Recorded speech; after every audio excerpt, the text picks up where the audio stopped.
தமிழொலி நேயர்களுக்கு வணக்கம். இன்று இரவு நேர பிரதான செய்திகள். முதலில் தலைப்புச் செய்திகள். மீண்டும் ஆரம்பமாகும் செம்மணி அகழ்வு பணிகள். மின்கம்பத்துடன் மோதிய லொரி விபத்துக்குள்ளானதில் 2 படுகாயம். வங்கி கணக்குகளில் நாளை முதல் வரவு வைக்கப்படவுள்ள பணம் மக்களுக்கான அறிவிப்பு. மொரட்டுவ ஆற்றில் மிதந்த ஆடொருவரின் சடலம். கொழும்பை அண்மித்த பகுதியில் துப்பாக்கிச் சூடு. ராஜிதவின் சொத்துக்களை பறிமுதல் செய்ய நடவடிக்கை. உப்பு இறக்குமதி சிக்கல். 1000 கொள்கலன்கள் சுங்கத்தில் தேக்கம். நாட்டில் இதுவரை 82 துப்பாக்கிச் சூட்டு சம்பவங்கள் பதிவு. விசேட சோதனை நடவடிக்கையில் 878 பேர் கைது. தொடர்பான விரிவான செய்திகள். யாழ்ப்பாணம் செம்மணி சித்துப்பாத்தி மனித புதைக்குழியில் ஏற்கனவே அகழ்ந்தெடுக்கப்பட்டுள்ள எலும்புக்கூடுகளின் அளவையொத்த எலும்புக்கூடுகள் புதைக்கப்பட்டிருக்கலாம் என நீதிமன்றத்திற்கு அறிவிக்கப்பட்டுள்ளது. சித்துப்பாத்தி மனித புதைக்குழி வளாகத்தில் முன்னெடுக்கப்பட்ட ஸ்கேன் ஆய்வுகளின் அறிக்கையை அடிப்படையாக வைத்து இந்த விடயம் நீதிமன்றத்துக்கு தெரியப்படுத்தப்பட்டுள்ளது.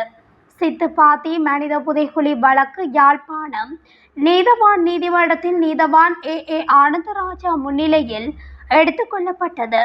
இதன்போது மண் பகுப்பாய்வு மற்றும் ஸ்கேன் ஆய்வு அறிக்கைகள் சட்ட வைத்திய அதிகாரியால் மன்றில் சமர்ப்பிக்கப்பட்டது. இந்த நிலையில் பழைய செம்மணி புதைக்குழி வழக்கையும் சித்துப்பாத்தி வழக்கையும் ஒன்றிணைத்து விசாரணை செய்ய வேண்டும் என நீதிமன்றத்தில் இன்று கோரிக்கை விடுக்கப்பட்டுள்ளது. இந்த விடயம் தொடர்பில் எழுத்துமூல சமர்ப்பணத்தை சமர்ப்பிக்குமாறு நீதவான் உத்தரவிட்டுள்ளார். அத்துடன் சித்துப்பாத்தி மனித புதைக்குழியின் அடுத்த கட்ட அகழ்வு பணிகளை எதிர்வரும் 22ஆம் தேதி ஆரம்பிப்பதற்கு நீதிமன்றம் திகதி அறிவித்துள்ளது. நுவரெலியா ஹட்டன் A7 பிரதான வீதியில் நானுஓயா போலீஸ் பிரிவுக்குட்பட்ட பங்களாவத்த பகுதியில் இன்று காலை இடம்பெற்ற வாகன விபத்தில் 2 காயமடைந்த நிலையில் வைத்தியசாலையில் அனுமதிக்கப்பட்டுள்ளனர். கொழும்பிலிருந்து நுவரெலியா நோக்கி சென்ற சிறிய ரக லொரியொன்று நானுஓயா பங்களாவத்த பகுதியில் வேக கட்டுப்பாட்டை இழந்தமையால் வீதியோரத்தில் இருந்த மின் கம்பத்துடன் மோதியதில் விபத்து சம்பவித்துள்ளது. இந்த விபத்தில் காயமுற்ற சாரதியும் மற்றொருவரும் நுவரெலியா மாவட்ட பொது வைத்தியசாலையில் அனுமதிக்கப்பட்டுள்ளனர். அதேவேளை விபத்தின் காரணமாக லொரிக்கு கடுமையான சேதம் ஏற்பட்டுள்ளது எனவும் போலீசார் தெரிவித்தனர். இந்த விபத்து தொடர்பில் மேலதிக விசாரணைகளை நானுஓயா போலீசார் மேற்கொண்டு வருகின்றனர். தற்போது நுவரெலியா மாவட்டத்தில் நிலவி வரும் சீரற்ற காலநிலையின் காரணமாக நுவரெலியா பகுதியில் கடும் பனிமூட்டம் நிகழ்ந்து வருவதாகவும் வாகன சாரதிகள் மிகவும் அவதானமாக பயணிக்குமாறும் கேட்டுக்கொள்ளப்பட்டுள்ளது. ஆகஸ்ட் மாதத்திற்கான அஸ்வஸ்ம பயனாளிகளின் கொடுப்பனவு தொடர்பில் நிதி திட்டமிடல் மற்றும் பொருளாதார அபிவிருத்தி அமைச்சு அறிவித்துள்ளது. அதன்படி குறித்த பணம் நாளைய தினம் பயனாளிகளின் வங்கி கணக்குகளில் வரவு வைக்கப்படும் என தெரிவிக்கப்பட்டுள்ளது. இதன்படி 14,21,745 பயனாளிகளுக்கிடையே 11,275 மில்லியன் ரூபாய் பகிர்ந்தளிக்கப்படவுள்ளதாக தகவல்கள் தெரிவிக்கின்றன. எனவே நாளை முதல் பயணிகள் இந்த பணத்தை பெற்றுக்கொள்ள முடியும் என அமைச்சு மேலும் கூறியுள்ளது. மொரட்டுவ பெளியதள வீதியின் கொஸ்பெலன பாலத்துக்கு அருகிலுள்ள போல்கொட ஆற்றில் மிதந்த நிலையில் ஆணொருவரின் சடலம் கண்டெடுக்கப்பட்டுள்ளது. உயிரிழந்தவர் 46 வயதுடைய 4 பிள்ளைகளின் தந்தை என அடையாளம் காணப்பட்டுள்ளார். போல்கொட ஆற்றில் சடலம் ஒன்று மிதப்பதாக போலீஸ் அவசர பிரிவுக்கு கிடைக்கப்பெற்ற முறைப்பாட்டை அடுத்து இந்த சடலம் கண்டெடுக்கப்பட்டுள்ளது. உயிரிழந்த நபர் கடந்த 2 நாட்களாக வீட்டில் இருந்து காணாமல் போயிருந்தார். அது தொடர்பில் அவரது குடும்ப உறுப்பினர்களால் போலீசில் முறைப்பாடு அளிக்கப்பட்டிருந்தது. நீண்ட காலமாக அவர் மனநலம் பாதிக்கப்பட்டிருந்ததுடன் வேறு பல நோய்களுக்கும் ஆளாகி இருந்ததாகவும் உயிரிழந்தவரின் சகோதரர் போலீஸ் நிலையத்தில் வழங்கிய வாக்குமூலத்தில் தெரிவிக்கப்பட்டுள்ளது. சம்பவம் குறித்து பிளியந்தள போலீசார் மேலதிக விசாரணைகளை மேற்கொண்டு வருகின்றனர். கொழும்பை அண்மித்த பகுதியில் மீகொடை பிரதேசத்தில் நேற்றிரவு 10 மணியளவில் துப்பாக்கிச் சூட்டு சம்பவம் ஒன்று இடம்பெற்றுள்ளது. மீகொட முதுகேவனவத்த நந்துன் உயர பிரதேசத்தில் உள்ள வீடொன்றின் முன்பாக ஆகாயத்தை நோக்கி குறித்து துப்பாக்கிச் சூடு நடத்தப்பட்டுள்ளது. முகம் மறையும் வகையில் ஹெல்மெட் அணிந்து மோட்டார் சைக்கிளில் வருகை தந்த இருவர் கைத்துப்பாக்கி ஒன்றினால் ஆகாயத்தை நோக்கி துப்பாக்கிச் சூடு நடத்திவிட்டு தப்பிச் சென்றுள்ளதாக தெரிய வந்துள்ளது. சம்பவ இடத்துக்கு வருகை தந்த போலீசார் துப்பாக்கி தோட்டாவின் வெற்று உரையை கண்டெடுத்துள்ளனர். குறித்த வீட்டில் வசிக்கும் பெண் துபாயில் கார்கோ பொதி அனுப்பல் சேவையொன்றை நடத்தி வருவதாகவும் அவரை பயமுறுத்தும் வகையில் குறித்த துப்பாக்கிச் சூட்டு சம்பவம் நடைபெற்றிருக்கலாம் என்றும் போலீசார் தெரிவித்தனர்.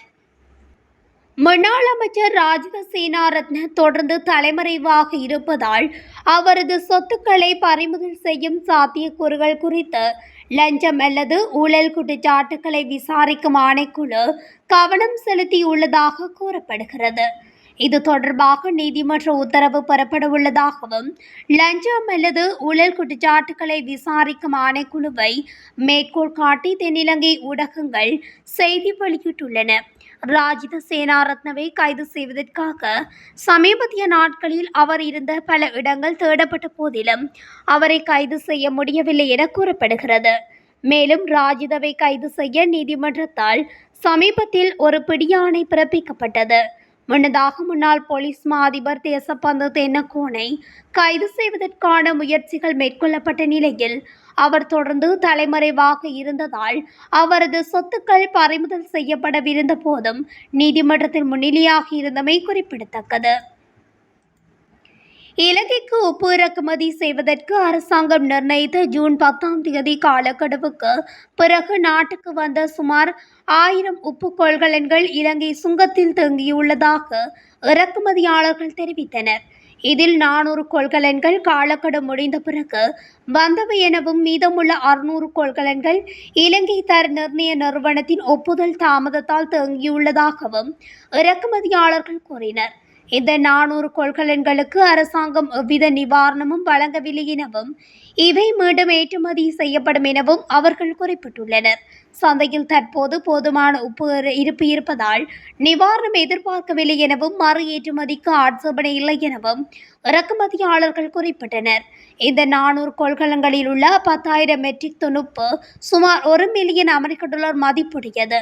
தாமதத்திற்கு இறக்குமதியாளர்கள் அல்லது ஏற்றுமதியாளர்கள் காரணமல்ல.